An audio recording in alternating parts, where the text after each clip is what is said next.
Do they not know, like, when she was gone, it went back to the year before she was in the league? Yeah. Like, You guys as a group, what is very important? Because this is not men and women. Men are thinking business. You guys are thinking emotional. Right? You guys think, why does she deserve? Because not one of them girls is gonna go in there and be like, I think she probably should be on. Not one of them. No, of course not. An ex-NBA star just dropped a truth bomb so big it might need its own jersey number. The WNBA messed with Caitlin Clark, and now the basketball gods are circling the block like, you sure about that? This isn't just a mistake. It's the kind of blunder that ends up in documentaries with dramatic music. Buckle up, because someone lit the fuse, and we're about to watch the league scramble like it forgot the playbook. Let the chaos begin. Winning gold, that's not the issue, right? You're saying millions of people will be mad if she doesn't play a lot. Well, that means a million people won't be viewing if she's not on the team. So if she's on a team, they're watching. The jersey sales. Do you think you can sell more jerseys without her or with her? Obviously, it's going to be with her. Absolutely. USA jersey with her name on it is going to sell. Everything other than basketball lines up for Caitlin. Everything other than basketball lines up for Caitlin to be on the team. Yes. So that's what I'm saying. At this point, Caitlin Clark starting her own league might be the smartest business decision in women's sports since Serena Williams picked up a racket. Let's be real. She's practically operating as a one-woman economy anyway. Ticket sales boosted. TV ratings skyrocketing. Merchandise flying off the shelves like hotcakes at a free brunch buffet. And how does the WNBA respond? By treating her like an unpaid intern in her own show. Take the most popular that everyone's fucking with her. If you take her off the court, you're back to what you guys were. The ratings, all that shit. Why would you even, like, just enjoy and go on with it? Like, think about what they was getting paid before they said, Jordan, you're the guy.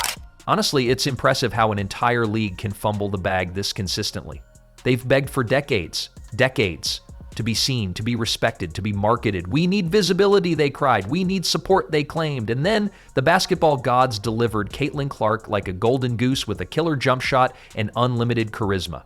What did they do with this generational gift? Smothered her under layers of weird politics, cold shoulders, and enough passive aggression to power a family reunion. Caitlin Clark finished 9th in player voting. In fact, she finished behind one of her own teammates in player voting for the All-Star game. The pettiness has no bounds. But it's interesting, for years, the WNBA players were pointing fingers. They were saying people are sexist, the media is sexist, we're not being promoted, we're underappreciated. And then they get the golden goose and they don't like what it looks like. Iowa girl, Indiana girl. Well, who knows, and I've said this for years, when the wave hits, ride it. Imagine screaming about needing a lifeboat for years, finally getting one and deciding, let's poke holes in it instead, because that's what this feels like.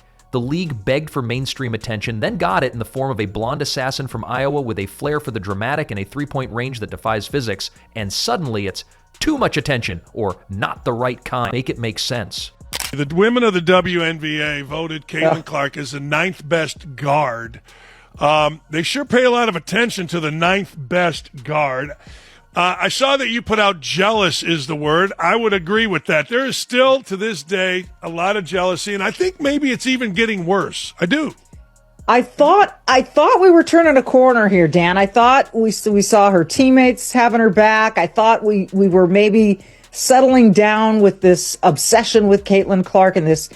It really feels almost like a hatred toward her, but it's clearly a jealousy. It's giving middle school lunch table energy. She's the new kid with the designer backpack, and everyone's salty their beat-up Jan Sports aren't cutting it anymore. They're guarding her like she owes them money, hacking her like it's a team-building exercise, and then pretending not to see when she's clearly getting leveled on the court. And when she has the audacity to keep smiling, signing autographs, and boosting viewership, that just makes it worse. The wildest part? Caitlin could literally break off and start her own league and still pull in more fans than half the current teams combined. Just call it Clarkland. And boom, instant subscribers, sponsorship deals, Disney Plus docuseries, and an entire line of collectible action figures. She'd have 12 teams lined up before the WNBA could finish another press release about growing the game. And let's talk about the league's brand strategy, or rather lack of one. Because right now, it's like watching someone try to assemble IKEA furniture without instructions or opposable thumbs. Here's a player pulling numbers that rival men's sports, captivating audiences coast to coast, drawing comparisons to legends, and instead of leaning in, they're swerving like it's contagious. The league finally has someone who moves the cultural needle, and they've chosen this moment to play gatekeeper. Bold strategy. All of the established stars in this WNBA constantly, quietly, privately complain to their coaches and to their team executives about Caitlin Clark getting way too much attention and way too much credit for the exploding TV ratings. The attitude I sense from so many other older WNBA players seems to be, what are we, chopped liver? It's not just her driving these ratings. What have we been doing all these years? Sorry, ladies, but compared to her drawing power, you are chopped liver. Meanwhile, the WNBA is somehow treating popularity like it's a limited resource, as if Caitlin Clark getting love somehow means everyone else must suffer. Spoiler alert, attention is not a pie. You don't lose a slice because someone else got theirs with whipped cream and sprinkles. In fact, her spotlight brings more eyes to the game overall. Unless, of course, the goal is not to grow the sport, in which case, mission accomplished. But you'd think the powers that be would understand basic math. If Caitlin puts 15,000 fans in seats where there used to be 2,000, and suddenly companies who never looked twice are handing over sponsorship checks like candy, maybe, just maybe, she's good for business? Instead, they're acting like she's an interloper at a closed club, as if being amazing on and off the court is somehow a disqualification. And don't even get started on the media side of this circus. The way some talking heads twist themselves into yoga poses trying to minimize her impact is comical. She's not that good, they mumble, as she drains threes from the parking lot and saves the league's entire engagement analytics. It's giving bitter X energy. Meanwhile, analysts who couldn't dribble in a straight line have suddenly become gatekeepers of basketball legitimacy. Sure, right, totally credible. This is why she should absolutely start her own league. A league where talent and charisma aren't punished. A league where marketing isn't a dirty word. A league where being exciting doesn't come with a side of side-eye from the old guard. Okay. All right. So we've talked WNBA, we've talked Angel Reese, we've talked all the things that are going on. There's been this back and forth from all the WNBA players that the league is not just Caitlin Clark. Stop acting like the league is not just Caitlin Clark. There are other people who are doing things. So Caitlin Clark has been injured, so she hasn't been playing. Since Caitlin Clark went down, the WNBA ratings have dropped over 55%. Yikes. Across the board. Hey, guess what, guys? The league is Caitlin Clark. The league is Caitlin Clark. You could call it the Caitlin circuit and watch as arenas sell out faster than Beyonce tickets. Each game would be an event, halftime shows, shoe drops, courtside influencers, real innovation instead of recycled grudges and questionable officiating. Because let's be honest, Caitlin Clark is the show right now. You know it, I know it. Even the people pretending not to notice are watching through the blinds. She's not just a basketball player, she's a phenomenon. And somehow, the current league structure has decided to respond by duct taping her brilliance with bureaucracy and pettiness. It's like giving someone a Bugatti and insisting they drive it through a school zone, blindfolded. And sure, she's not perfect. No one is. But since when did being excellent become a liability? Since when did elevating the product make you a target? Since when did it become so controversial to be really, really good at the thing you were literally hired to do? Let her breathe, let her shine, or better yet, let her build. Caitlin Clark might be the only player who could successfully tear down the system and build something better, something fan-friendly, media-savvy, and actually fun. Because this current setup, it's a masterclass in how to snatch defeat from the jaws of victory. Speaking of relationships, Alyssa Thomas, during the playoffs, she spoke out and condemned racism. The Fever fans were being the Fever fans. Yeah, they wanted to latch on to Caitlin Clark and then use her as like this fuel to be able to be the way that they wanted to be. They want her to be the representation of their racism, and she's not like that. You have to be careful when you say like the Fever fans, because I don't think it's the Fever fans. I think it's the people that wanted Caitlin Clark to be a certain type of way, and they thought that she was, and so they became Caitlin Clark fans, assuming that, and then they realized like, oh no, she's actually not racist. And that's why Caitlin doesn't just deserve her own league, she might actually need one. because she's already playing a different game. Everyone else is stuck in petty drama and Cold War politics, while she's out here making history and changing the face of women's basketball. At some point, you have to ask, is it really about growing the game or protecting egos? Because if it's the latter, don't worry, the damage is already done. And when Caitlin Clark does pack up, move on, or build something new, the real punchline will be watching the same people who iced her out pretend they supported her all along. Spoiler, receipts exist. So maybe it's time to stop begging for a seat at the table and just go ahead and build the whole damn restaurant. Caitlin's already got the ingredients, the chef's hat, and the 5-star reviews. All she's missing now is a league smart enough or brave enough to let her cook, because at the end of the day, if you're not going to protect that player, you don't deserve to keep her. Simple. The league can keep trying to wrap itself in vague statements and moral gymnastics, but without action, it all amounts to a whole lot of nothing. The WNBA keeps running around like it's allergic to progress, like marketing success is a virus they're trying to avoid. And Caitlin Clark, she's apparently patient zero. Congratulations, this is the only league where being the best thing to happen in decades gets you treated like a liability.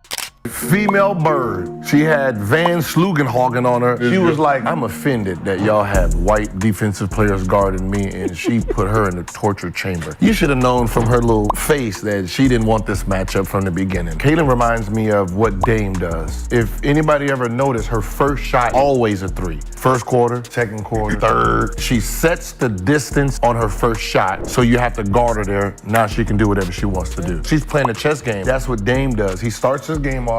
He's going to shoot a deep-ass 3 to force you to guard her from there. The current administration seems more concerned with maintaining this fragile illusion of equality within the league than actually improving the league itself. Like, yes, parity is cute in theory. Everybody gets a ribbon. Everybody gets 5 minutes of airtime. But it's not preschool. It's professional sports. People don't watch the NBA for balance. They watch for LeBron, Steph, Giannis, stars. And guess what? The league promotes the hell out of them. Meanwhile, Caitlin's out here getting cheap-shotted like she owes someone rent money, and not a peep from those in charge, just blank stares and PR silence. You can't run a league like it's a high school clique and expect people to keep showing up. It's a professional product, not a group therapy session. If the best and brightest gets targeted, shoved to the ground, and turned into a political football every time she touches the court, and the only response is crickets, it sends a message, and that message is loud and clear. Talent doesn't matter, ticket sales don't matter, public interest doesn't matter. What matters is preserving this weird little ecosystem where everyone can pretend they're the same level of star, even when that's clearly not true. It's not even subtle anymore. The WNBA has become the only business in America where increasing revenue and visibility is treated like a problem. You want to go see Caitlin Clark tonight in Atlanta? You know what that's costing you? Right now on the secondary market, cheapest ticket, $296. Wow. Okay. That's bananas to me. Yeah, I'm looking at it. Like, I'm a Caitlin Clark believer, but that's $300 to go sit at the top of State Farm Arena? That's wild. That's wild. So the dream... There ain't a Hawks game. Right. That costs $300. I'm talking Steph's there, LeBron's there, KD's there. You don't pay $300 to get in? I think that's true.